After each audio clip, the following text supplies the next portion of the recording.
Al chile. Mis amigos, soy Bebe Yamel. Bienvenidos a su chile favorito. Aquí las noticias o te enchilan o te dejan picar. De Lorenzo Córdoba, porque ya le seguiremos dando vuelo a la hilacha con esto. Hace unos momentos, Citlali Hernández publica un video que retoma declaraciones o posicionamientos del Consejo, posicionamientos de una sesión del Consejo General del INE, en donde son dos consejeros, la consejera Favela y la consejera Humphrey, quienes están hablando de cosas que se pueden hacer para que la consulta por revocación de mandato salga más barata. Y son propuestas que el Consejo General del INE, llámese Lorenzo Córdoba y Ciro Murayama, y el séquito de consejeros que aprueban como ellos, han respaldado. Y han respaldado a Ciro y a Lorenzo. A ellos dos me refiero con el respaldo. Los han respaldado a tal grado de decir, va, no queremos este tipo de propuestas, o a modo de decir, va, no queremos que se haga la consulta, o a modo de decir, va, nos vamos a convertir también en porristas del PRIAN, no lo sé, pero quiero que usted escuche, y por eso retomo esta recopilación que hace, no es editada, lo único editado aquí es que hicieron esta compilación y los ponen en dos videos, para que usted escuche cuáles han sido las propuestas de algunos consejeros del INE para que la consulta salga más barata y que el tema del presupuesto no sea un pretexto. Guárdelo y póngale mucha atención a esto que publican, a esto que dicen estas dos consejeras del INE. Razonamiento, o sea, yo creo que sí se puede continuar con este procedimiento de revocación de mandato.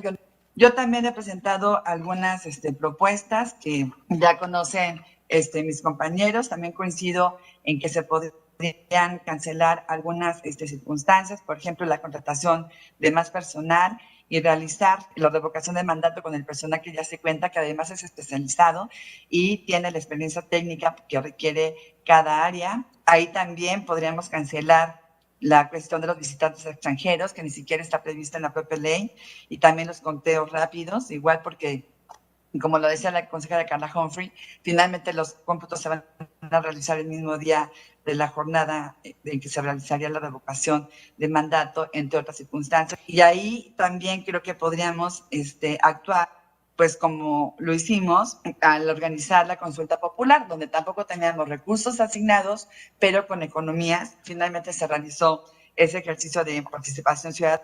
Aquí presento algunos de los aspectos que detecto que pudiéramos hacer para reducir el costo y seguir caminando en la organización de la revocación de mandato. Eliminar el conteo rápido. Dicha actividad de plano no está establecido ni en la Constitución ni en la ley, así que se podría quitarse, ya que incluso se tiene previsto que los cómputos distritales comiencen el mismo día de la revocación de mandato y se tendría el sistema de cómputos corriendo el mismo domingo por la noche. La instalación de casillas. Debemos ser responsables de ver cómo y en qué condiciones se podrán instalar las casillas. Incluso alcanzaría para pensar en instalar centros de votaciones en escuelas o en instalaciones de nuestros órganos distritales locales con el auxilio de los CAEs y supervisores electorales. En la implementación de nuevas tecnologías, bastaría en pensar en cuando menos 1,000 urnas electrónicas que se tienen previstas en este instituto y en todo el país, así como el desarrollo de una aplicación que permita tener toda la información de los manuales de capacitación en los teléfonos móviles y con ello ahorrar en el costo de impresión de dichos materiales. Limitar la producción e impresión de documentos electorales y en algunos casos eliminar la producción, por ejemplo, de actas de escrutinio y cómputo, el acta de instalación de casilla, el acta de incidentes.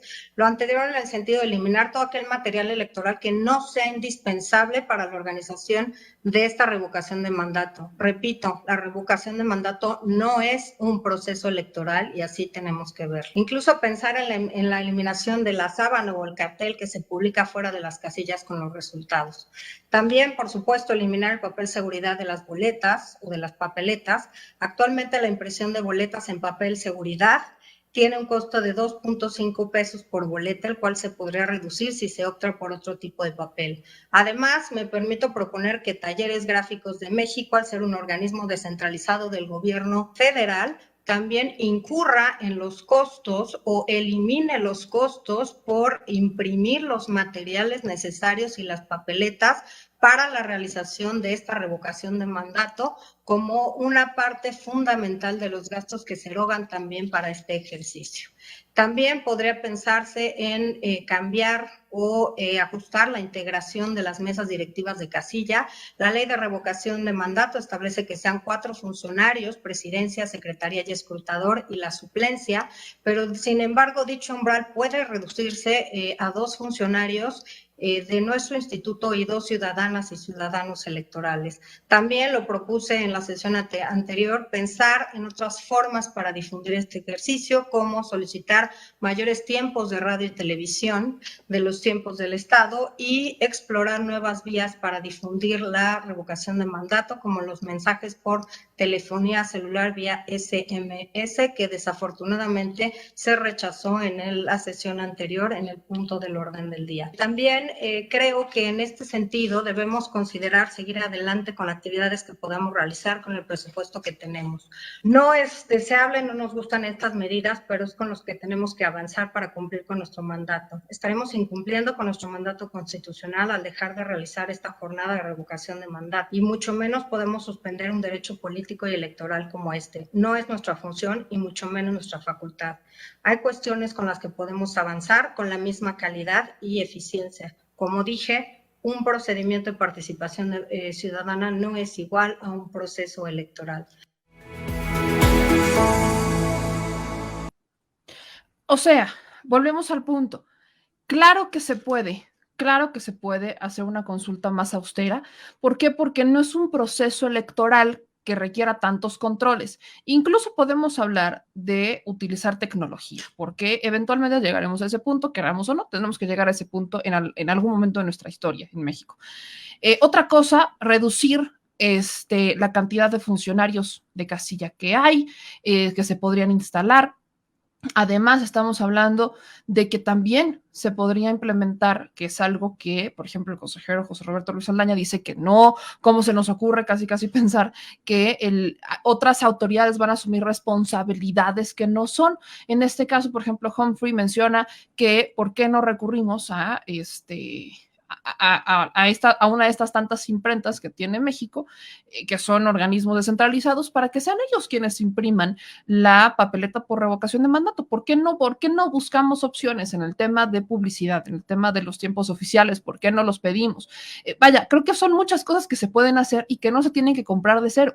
Esta necesidad de gastar en cosas que ya se tienen o en cosas que se pueden reutilizar, esa necesidad de gastar, por ejemplo, en material electoral que se tiene, que ya nos han dicho que se tiene, que incluso nos han dicho, porque lo vimos con la elección pasada, que podemos llevar nuestros propios materiales electorales a nuestras propias plumas.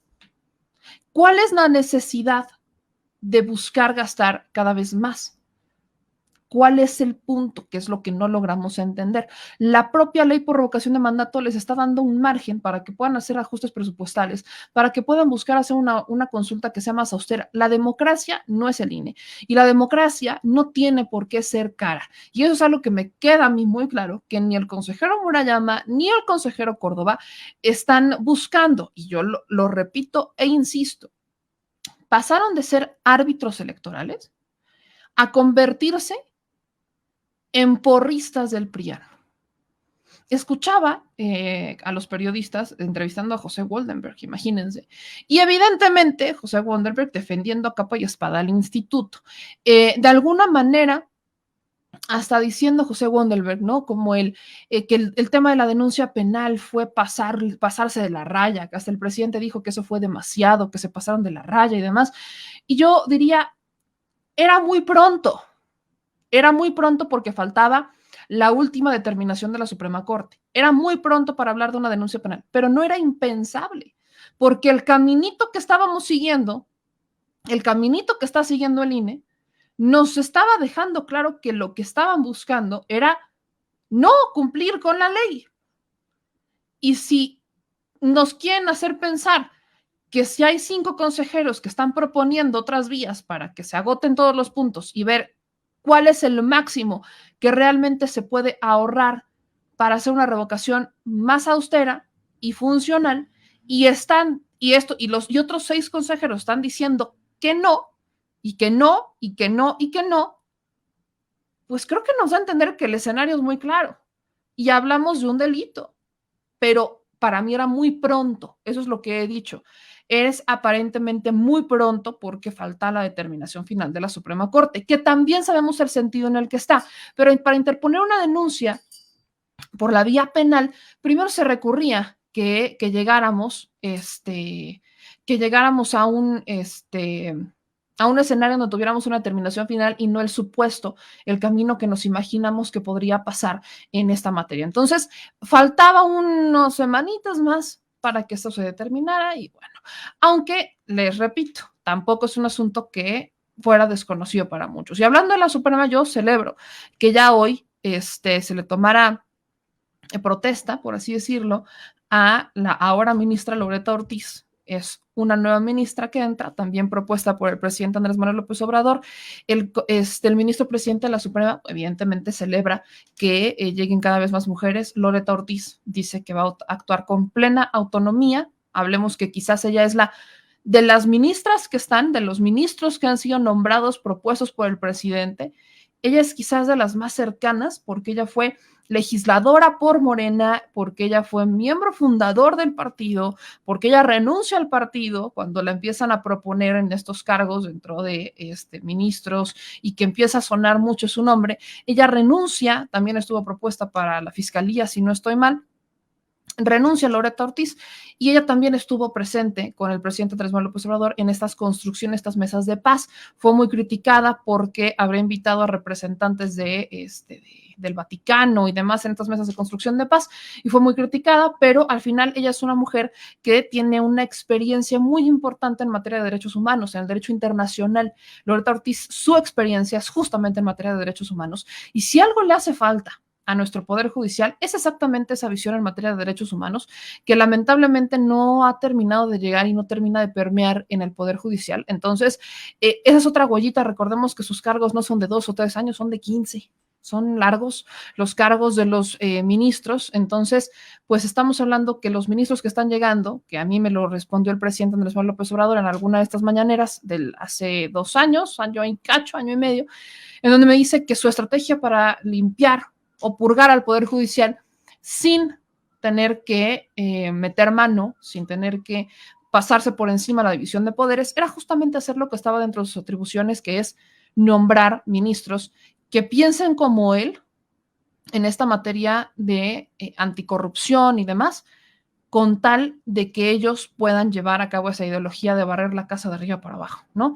De erradicar la corrupción que pudiera existir dentro de la primera esfera del Poder Judicial y empezar a hacer una reforma dentro del Poder Judicial, empezando por ellos. Entonces, esa es una de las propuestas que, esa es la idea que tiene el presidente Andrés Manuel López Obrador con miras a cómo vamos a solucionar el tema de la corrupción y la porquería que existe en el Poder Judicial.